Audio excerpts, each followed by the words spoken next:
Alain, propos d'un Normand. Mariage.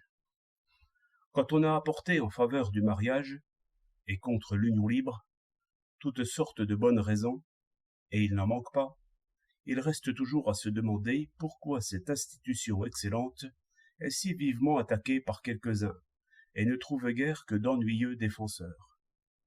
Cela vient sans doute de ce que le mariage a pour fonction, et souvent aussi pour effet, d'éteindre les passions. Le mariage est un remède, et l'on n'aime guère le remède, surtout quand on aime un peu la maladie.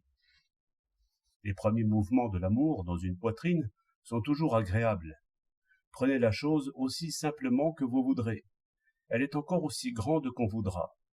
C'est une préparation qui se fait dans le corps et comme un redoublement de vie, qui annonce une création. Les poètes compareront toujours les premiers feux de l'amour au premier réveil du printemps, parce que cette comparaison est tout à fait exacte. De là, un bonheur plein, que l'on prend pour une espérance, comme il arrive presque toujours. Qu'est-ce qu'espérer? C'est penser à l'avenir avec joie. Nos espérances mesurent notre bonheur présent bien plus tôt que notre bonheur à venir. L'amour, plus encore que toutes les autres passions, vit donc d'attente et d'espoir.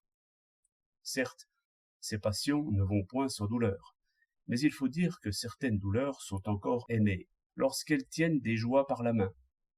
Les femmes savent très bien cela sans l'avoir appris, et, tant qu'elles ne sont pas elles-mêmes emportées par une passion vive, elles possèdent très bien l'art de faire durer le printemps.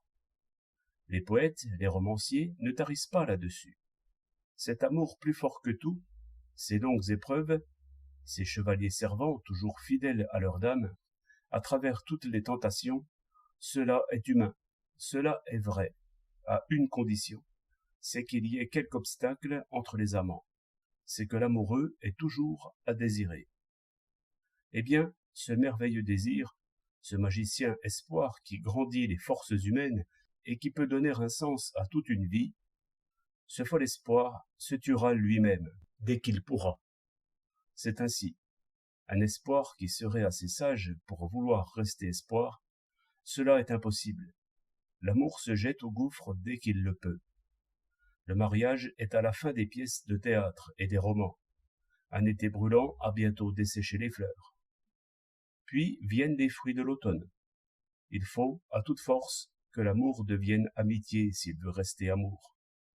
Et quelle noble amitié il faut entre deux êtres pour qu'ils puissent, sans amertume, remuer des cendres.